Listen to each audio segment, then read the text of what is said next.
Hey friends, welcome back. Today we're going to do the last issue of the Cimmerian Hour of the Dragon, issue number 4 by Ablaze Comics. This one has been long overdue, so let's dive right in. Okay, so there's a couple of guys going into this, stone fortress, temple, if you will. Conan is following them because the heart of the Ahriman is here, but he's been found out. There's a voice, and it says, Conan, Conan. And Conan says, who's there? Who are you? Show yourself. So, and then we see a statue of this woman and also this woman below. So maybe that's a statue of her.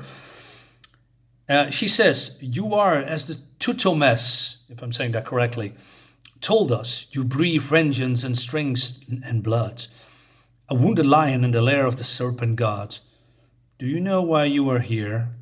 Or do you know where you are, Cimmerian? Do you even know who I am? Your name doesn't matter to me, woman of Set. I came to look for the heart. I know it's here. Lead me to it or get away from. And then she's suddenly behind him, like she's, I don't know, teleporting. And she says, woman of Set, you speak like a king to a servant. Is this the first time you met an immortal? And then he's, I don't know, surrounded by other immortals suddenly. She says, let me introduce you to Tutomes. And so they're taking him to, I don't know, somewhere else in the temple. And there is this guy, I believe another sorcerer. And he says, Akivasha, my queen. And basically he's very, enjoying himself, and that Conan is here. And he says, approach Conan. You do us the honor of being the first. You have traveled a long way to contemplate what the all-powerful of this world dream of, what Tot Amon himself was unable to find, what only I, Tutomes, managed to take from Xaltotun, and finally bring back to Stygia after millennia. So it seems that Tutomes found the egg of Ahriman, or the heart of Ahriman, and he wants to bring back the old rulers of Stygia, and then the old rulers of Stygia will crown him king as a reward or something. And he has also, Conan pleads a little bit to him for, hey, let's work together. Our enemy is Xaltotun. We can bring him down. But Tutomes says, Xaltotun, an enemy? Xaltotun of Python already belongs only to the past. The future is playing out in front of you. But before he can do anything, some kind of a spear comes from out of nowhere, and Akivashka jumps in front of Tutomes, and she dies. Which was strange when I saw it first, because, wait a minute, aren't they immortals? And she turns to dust, by the way. And he turns around and he says, who dares? And it seems that these guys are, these are the assassins created by this guy. He did some kind of a blood oath magic ritual thing, and he resurrected these probably so-called undead, but not really dead assassins. And they basically say, well, get away from the heart. We need to take the heart. The ring binds us to, if they succeed in their mission, spell will be broken. They are free or something like that. And so this guy says, come to me, black souls. Let me set you free. And that is a battle between, these undead warriors, let's call them that for now, and these immortals. But it seems that these guys have a stick or a wood, and that's branches of the tree of life. Immortals cannot take that, and they are being turned to stone, which is really cool. But there's only one dude left from, I believe, both sides, I guess. And he says, but before he can do anything, the what's his name? Let me real quick. Tutomes is also dead because he does this. The art looks spectacular, by the way. And he goes to the heart of the Ahriman. and he says, I'm free now, and the heart is mine. But before he touches the heart, Conan comes and he chops his head off from behind. So he takes the heart of the Ahriman, and Conan ponders, is it you, cursed heart? Are you really creating all this madness, or are you just a mirror of ours? I don't want your magic. I don't know of which kingdom you have been the heart, but you will not guide mine. The writing and is really, really good. I'm really into this. I'm very immersed in this universe. That's why his immersion is also so important.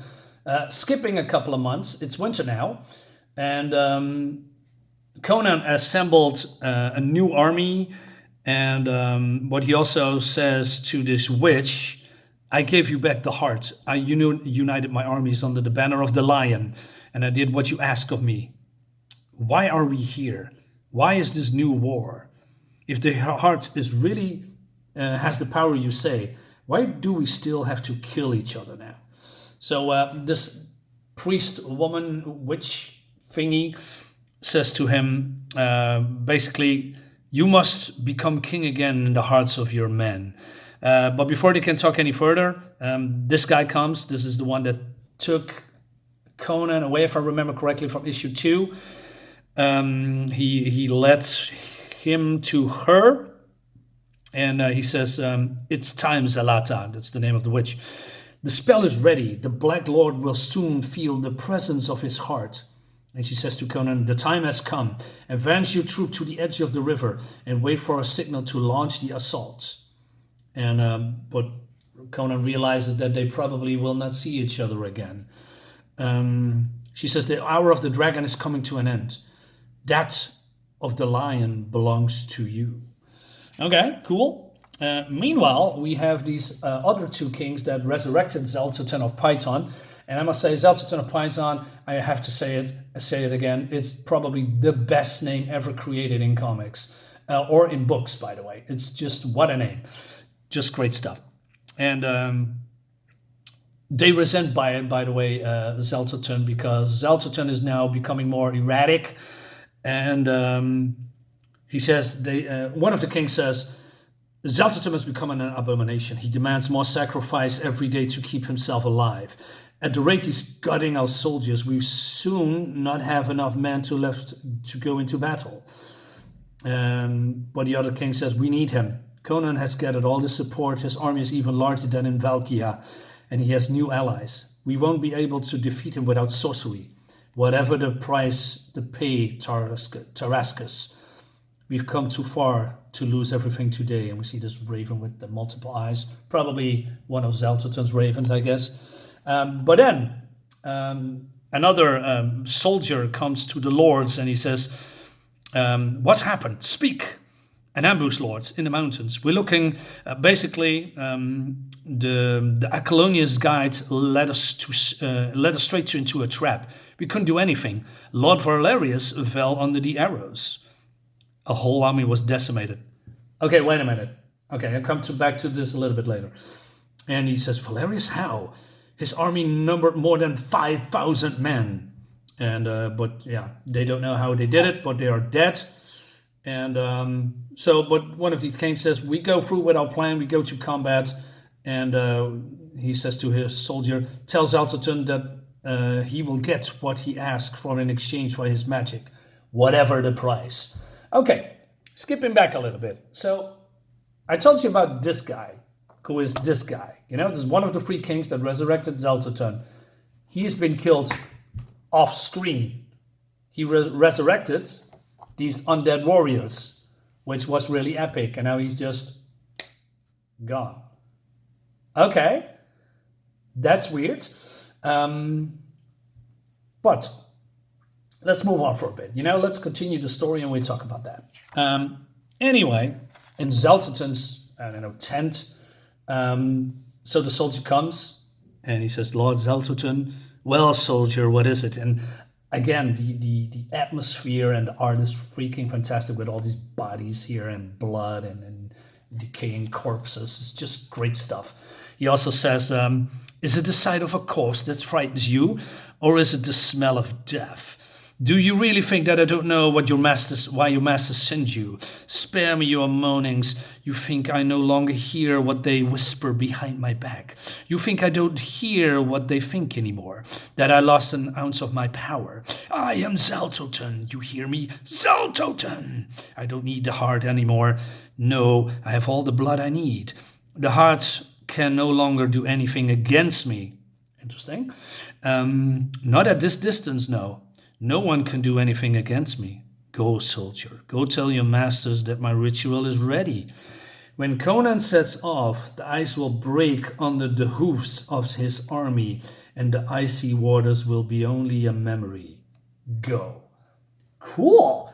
Like I said, Xaltotun, he's epic, he is menacing, he's nuts, he's crazy, he's powerful, right? Let's hold on to that part here for a second. Because, well, so he's, I don't know, preparing more rituals or gutting corpses. And then we have the soldier, the witch, and the dog that's transforming itself into a werewolf or whatever. Xaltotun says, who are you? Who sent you? The Cimmerian? A priest of Asura, a witch, and a dog? Is that all he found to oppose me? That's really all he's got. And she says, no one sends us. We have come to destroy you, and we did not come alone. She says that, your time is over, Xaltotun of Python. And he says, witch? No. So she reveals the heart of Ahriman, and it's starting to glow. And then he is being ripped apart or sucked dry, and then we see some kind of an explosion. And we see this, what looks really epic and cool. And Xaltotun is dead. He's gone. Wait, what? Coming back to that a little bit later. So Conan says, with me. So he launches an attack against the other army and the other kings. And so they are going onto the ice, and then I thought, okay, well, the spell has been cast by Xaltotun, and Conan is in danger because of the weak ice. Somehow, we don't know how, but somehow the enemy forces are riding on the ice, and they say the ice breaks. And we see the cool shot, beneath the water and the cracks. And Conan looks devilishly with the red and the blue in his eyes and this crazy smile. So somehow the spell reversed against the... I don't know. So it's not Conan who is in danger anymore, but the opposite army. But we don't see him or them, breaking the ice and fall into their icy graves. We don't see that. We're just being told that the ice is cracking and breaking. Okay? So there's a battle, and so one of the kings no more regrets Tarascus to combat. So he charges, but he's getting killed by one of Conan's side, so he's dead. And so he says, Elmeric! So there's only one king left, or, would be king. Two kings, but Conan is king too. And so they're having a fight, and he says, I'm here, Conan, let's put an end to this madness. No more tricks, no more magic. Just you and me, Conan, king to king. Come on, man to man, Tarascus. And, this is happening, so he takes out the horse, and he's lying there. There's only one king here, says Conan. There's only one king. I know nothing of your customs and war and your traditions. I am not of royal blood. I will forever remain a barbarian and the son of a blacksmith. But I won't kill you. Tarascus of Nemedia, I accept your surrender. Here are my terms. Basically, he says, well, you can choose your own exile and you can take your men with you. And he says, it's not a bloodshed that our people needs. It's a king and a queen. Her name is Zenobia. Well, it's probably the first woman that he met, or second. I don't know. And he's now ruler of, he's now ruler. He's king. He's sitting there, and he is talking, and that's the end of the book. I'm disappointed. A lot. Because we have been shown that Xaltotun of Python, he was a menace and an epic evil guy through this whole book. And we have all these kings that are, conspiring against Conan and even against Xaltotun. So this guy's been taken out. He played an important role into the resurrection of these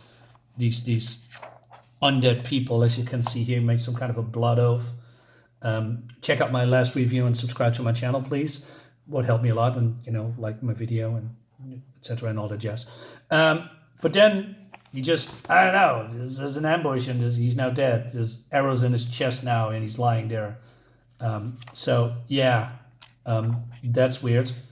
And Xaltotun, who is probably, I thought, there was going to be an epic battle between, I don't know, maybe the sorceress and Xaltotun, or maybe even Xaltotun against Conan. But no, he just says, I'm Xaltotun, I'm the best ever, and then, okay, by the way, Xaltotun, we found a heart, and here's your heart, and bye-bye, go back to the land of the dead. See ya. He's been snuffed out like that. That's it. They come in. How did they find him? How did they get past all of these soldiers? I don't know. Xaltotun's been snuffed out like a little bitch. Okay. Spell is reversing. How? I don't know. Where are the people, cracking through the ice and drowning? We don't see that. So I don't know. And then, Conan says, hey, I'm going to let you live. I'm not going to kill you. What? Why not? Why don't you kill him? Because somehow Conan said, I'm a barbarian, but I'm not going to kill you. Well, you've been killing people left and right through as long as you live, Conan, and now you let an enemy live? Why? I'm not saying I'm against it. It's more like a little bit anticlimactic because, it's the king against king. Okay, slash. Okay, the fight is over. Like I said, this guy who is, how do you say, where is he? I'm missing something, probably here. Oh yeah, this guy. Oh yeah, we killed him off screen. Bye. Okay, so, like this guy. And then, Xaltotun. Oh yeah, we have the heart of Ahriman. Zappity zap, bye. Okay, so no combat, no epic, struggle, whatever. No, just bye. And then Conan says, oh yeah, I won. You can go now. Bye. Yeah. What the fuck? Why isn't there an epic battle? Why don't we see these people die? Why there is no epicness? The whole book was epic through the whole until now. And now, we needed one issue more to wrap it all up. I want to see who this king, did he struggle? No, he just went into an ambush and he's been killed by arrows. Why didn't we see that? He played a very important, doesn't matter. I'm rambling now. Guys, I didn't expect it at all. I still love this series, but why? Oh man, I'm so disappointed. That brings me to the conclusion of this video. I'm going to read another comic to cheer me up. Unless it's shit. Then I'm going to be down again. See you next time. Bye-bye. Thanks for watching.